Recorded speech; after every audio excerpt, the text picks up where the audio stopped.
What does it actually mean to be wise? And how do we get there? Well, it might be helpful to break down the everyday habits that help us grow in wisdom, from asking better questions to showing up with compassion.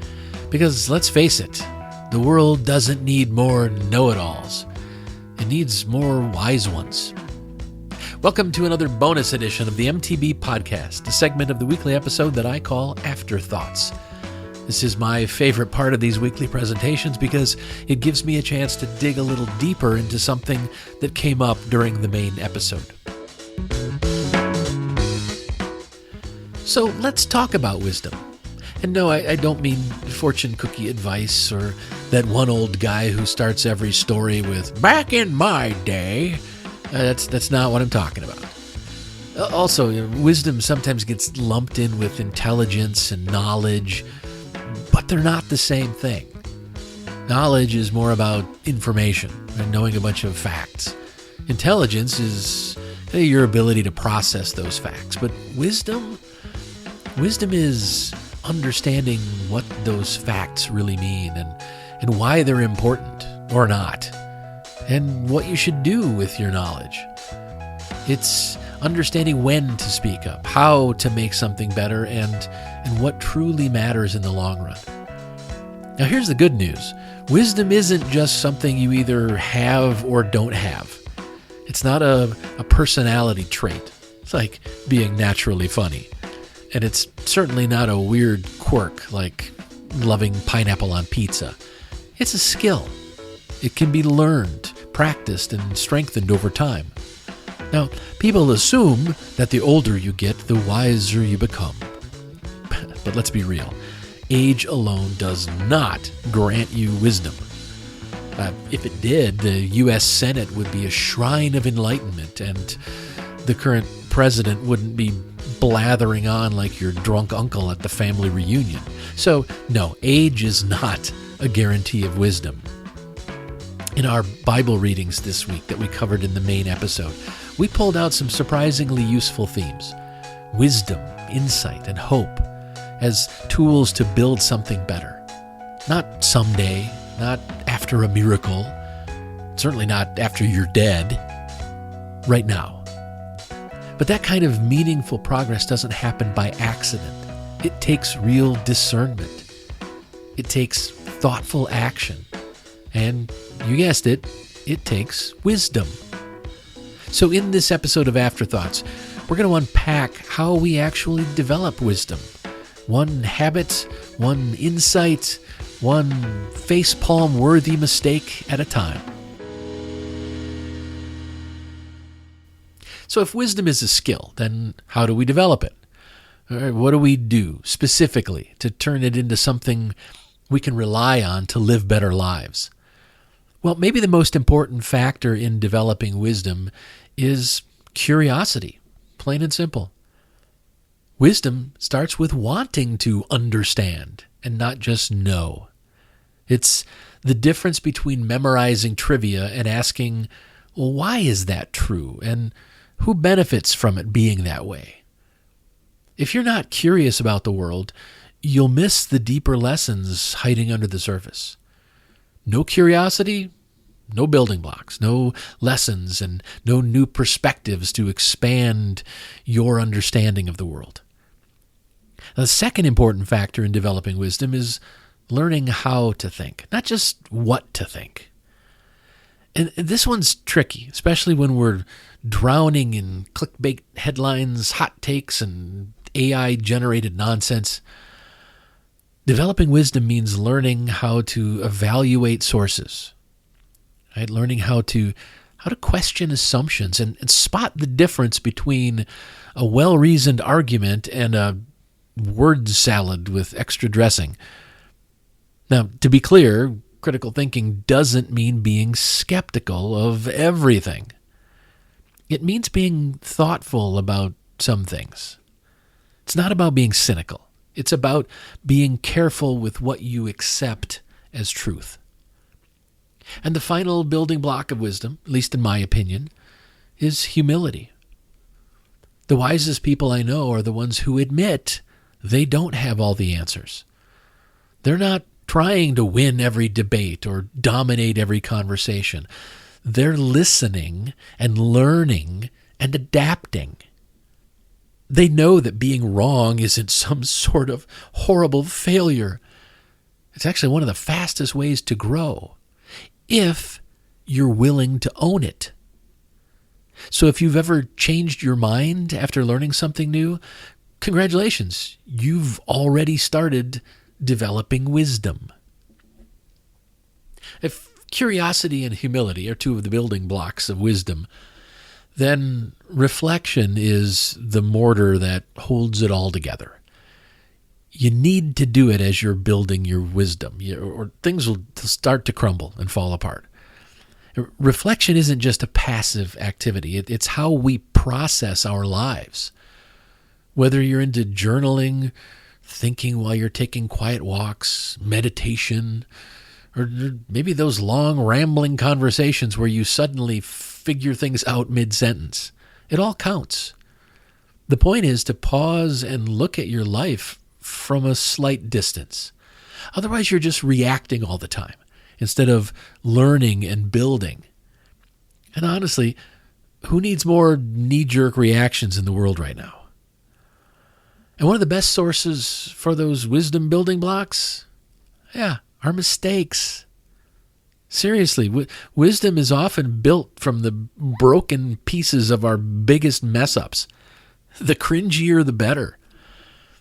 Mistakes are often like little truth bombs. They explode your ego and leave behind these weirdly specific insights that really can change how you see the world, but only if you're willing to stick around after the blast of the truth bomb and clean up the mess.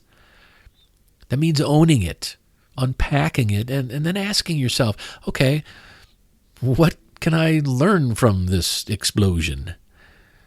It can be a bit gut-wrenching, but trust me, it's worth it.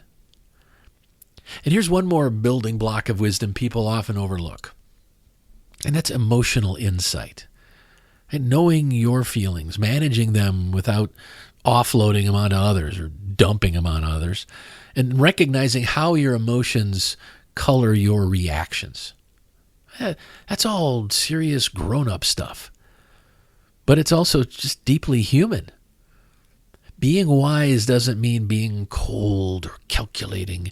It means knowing yourself well enough to respond thoughtfully instead of reacting recklessly. And yes, that includes knowing when you're tired, hungry, or both, when you're hangry. Sometimes the wisest thing you can do is eat a snack before responding to that email. Okay, so we've talked about looking inward, but wisdom isn't just about sitting on a mountaintop with your journal and a perfectly brewed cup of tea. At some point, you got to come down and talk to people. That's because wisdom grows through connection. So, two more of the building blocks of wisdom, as far as I'm concerned, are empathy and compassion. Now, here's how I think about the two. Empathy is what happens when we really try to see the world through someone else's eyes. Not just nodding politely while they talk, but actually listening, imagining, and being willing to have our perspective shifted. Now, compassion isn't so much about trying to put yourself in another person's shoes. It's not about feeling what they feel. It's about understanding what they feel and then taking action. It's the how can I help that follows the I get it. And if you're wondering why this matters for wisdom, well, if you can't understand people, how can you possibly make wise choices that involve or affect them? Speaking of understanding others, another building block of wisdom is to get out of your echo chamber. No matter how smart or thoughtful we think we are, if we're only talking to people who agree with us, we're just building a prettier cage for our biases. Diverse voices help us see what we missed. They challenge our assumptions. They make us uncomfortable. but that pushes us to grow. That's where the magic happens. So go talk to someone from a different background, a different generation, definitely a different political viewpoint, even if it's just to listen. You don't have to agree, but you do have to be willing to hear what they're saying and then try to understand. And finally, let's not forget one of the most underrated wisdom hacks out there: mentorship. Find people who've been around the block. Better yet, find the people who paved the block. They don't have to be ancient gurus, just folks who've lived longer, lived differently, or lived deeper in a particular area than you have, and who have clearly learned from their experience. We used to say when I worked in the factory, there were people who had 25 years of experience, and there are other people who had 1 year of experience 25 times. So you need to clearly look for people who have learned from their experience. Ask them questions. Listen to their stories. Learn from both their wins and their regrets. They'll probably enjoy sharing, and you'll walk away wiser than when you sat down. Honestly, it's one of the few times in life where you can borrow something without paying interest. You can borrow the lessons they learned from all that experience. So here's the thing about wisdom. It's not just some lofty ideal or something we save for critical life decisions or epic philosophical debates. Real wisdom it's woven into the everyday stuff. It shows up in how you talk to your partner after a long day, how you handled the barista getting your coffee order wrong, or how you choose to show up when things don't go your way. That's mindfulness, that's being present, being aware of the moment and choosing your response instead of reacting on autopilot or freaking out when things go sideways and running around like a caffeinated squirrel. You see, this is also where insight becomes wisdom. When our understanding or our awareness of someone or something starts to shape how we live. That's when we start making decisions, not just based on what's convenient for us at the time or what's popular, but based on what really matters to us, our core values. If you value fairness, you start speaking up when someone's being mistreated. If you value kindness, you start pausing before hitting send on that snarky email. Not that I've done that or anything. Wisdom is what happens when your awareness and understanding come together with your values. It's so much more than deep thoughts on a bumper sticker. It's a change in behavior. Let me give you a quick real-world example. A friend of mine, we'll call her Angela. Angela had a boss who was consistently taking credit for her work. Now, younger, angrier Angela would have stormed out or blasted him on social media. But wiser Angela, she took a breath and she started documenting her contributions. She spoke very calmly but clearly in meetings about it. And she eventually looped in HR when things didn't change. It took a few months, but she eventually got moved to a better team. And her former boss, let's just say karma handled that one. Well, that's wisdom in action. Not just knowing what's right, but handling it in a way that actually works. So, I guess here's the big takeaway. Wisdom isn't something you magically get once you hit 40 or 50 or 80 or whatever age society says you're supposed to have it all figured out.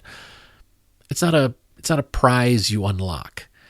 It's a practice. You build it over time. And like any building, you need to work on maintaining it too. Wisdom isn't one and done. It's not something you achieve, like getting into the Hall of Fame. Wisdom is a perishable skill. So you need to build it, use it, and maintain it. the good news is that you don't have to master everything all at once. So this week, I challenge you to pick just one of the practices I mentioned. Maybe it's journaling. Maybe it's really listening to someone who has a different viewpoint. Maybe it's just noticing your own emotions before they fly out of your mouth. Whatever it is, try it. Try it out. Then take a few minutes to reflect on how it went. You might be surprised at what you learn, not just about the world, but about yourself. You know, if you really want to grow in wisdom, one of the best things you can do is pay attention to how you show up in the world. Right? That was this idea of processing what happened. And that starts with a deceptively simple question, one that ties together everything we've explored in this episode. So I'd like to give you a journaling question to get you started. Here's the question. Where in my life do I need to listen more, reflect more, or lead with more compassion? And what would that look like in practice? So why this question? Well, because wisdom isn't just about reading philosophy books or quoting ancient sages, as much as I enjoy doing all of that. No, wisdom is about how you respond to your partner when they're upset. It's about how you handle conflict at work. It's about whether you pause to understand before you react, right? Real wisdom is lived. It's not laminated, framed, and hung on your wall. I've talked before about the fact that I journal every day. I write about what's going on, what's bothering me, what I'm working on, what I'm planning, or just what I'm dreaming about. The idea for mythologizing the Bible came from that journaling. And it was developed and refined through my daily journaling. I journal about successes and failures, about what went right and about what didn't go as planned. And I write about when I should have listened more, when I should have reflected more before responding. And even, yes, how to be a more compassionate leader during these difficult times. Journaling is one of the most important things I do for myself. So I really encourage you to give it a try. And here's that question again, the question to get you started. Where in my life do I need to listen more, reflect more, or lead with more compassion? And what would that look like in practice? By exploring this question, you're not just thinking lofty thoughts.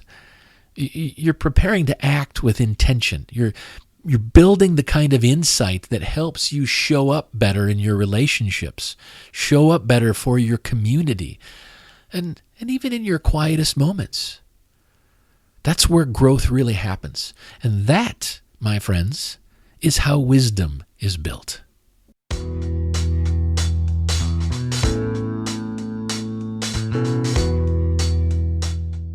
All right, thanks for sticking with me through this deep dive into the messy, beautiful work of developing wisdom. Remember, it's not about having all the answers. It's about asking better questions. And it's not about perfection. It's about practice and progress. So this week, give yourself permission to slow down, reflect, listen, and hopefully grow. Try something new. Make a mistake. Learn from it. Be humble enough to change and strong enough to stand by your values. That's how we become not just older, but wiser. Thanks for joining me for this episode of Afterthoughts. If you want to keep up on everything I'm doing, please head over to thecodaproject.com and subscribe to my newsletter. You'll get notifications whenever I publish anything, and I'll also keep you updated on the weekly live streams of Mythologizing the Bible. Also, if you subscribe for free over at thecodaproject.com, you'll start receiving my weekly resource called The Weekly Compass. This is a brief, once-a-week guide on a single core value. Think of it as a mini lesson plan for personal growth. It's perfect for families, students, and adults because I include discussion questions designed for each age group. Each weekly issue centers on a short reflection about the week's value, followed by discussion questions that are tailored for different age groups, from kids to college students to adults. And then a simple take action step, like a small challenge or exercise you can do to put that value into practice. Especially for families, it's designed to be an easy way to ensure that at least once a week, you're making time to talk about morality, ethics, and core values. So if you're interested, go subscribe for free at thecodaproject.com. Thanks again for listening. Until next time, keep thinking, keep questioning, and keep seeking the truth.